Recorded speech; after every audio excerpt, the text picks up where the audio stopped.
have come to understand that I have a thing for John Stamos.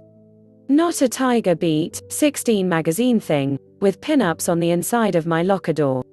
I didn't grow up on Full House, being already grown when it debuted in 1987 and introduced the world to Uncle Jesse. I didn't follow him in his pretty boy prime but became a fan in his actual prime. Adult, though still boyish. Less pretty, still pretty darn pretty, when he began to play grown men whose combination of charm, looks and talent had gotten him far in the world but may have also slowed their emotional growth. Mature, but still maturing. I'm not saying that everything Stamos touches is gold, and his presence is certainly no guarantee of a show running even a full season. Dreams, Thieves, though he has never enjoyed the reputation of a show killer. Still, I am more inclined to give something a chance when I notice he's in it. I find his company pleasurable and invigorating, his acting natural but, when you stop to notice, artful.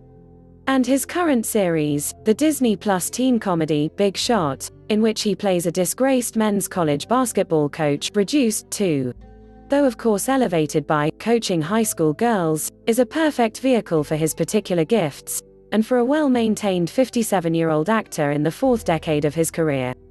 It is perhaps not what the eulogists would call a distinguished career, but it has been a career, beginning with a 2-year stand on General Hospital, distinguished by good work and the spreading of happiness.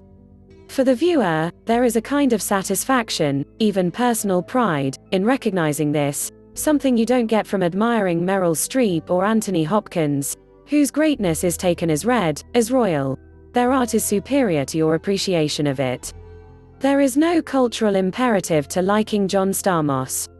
Art is a spectrum. There are your virtuosos, who can work in any style, sometimes with nothing of their own to say, and there are those who make something original and influential out of their deficits and idiosyncrasies. There are the old masters and there are the Howard Finsters, the Longhairs and the Professor Longhairs. Stamos is somewhere in the middle, not playing himself but always a little bit himself. Even when he is cast against type it only underscores that he has a type. But he's not without range or a useful dark streak. Early on, attempting to demonstrate there was more to him than Uncle Jesse, he played a pimp in the TV movie, Daughter of the Streets, and a serial killer in Fatal Vows, the Alexandra O'Hara Story, though generally speaking his characters, as the Shangri-Las sang, are good bad, but not evil.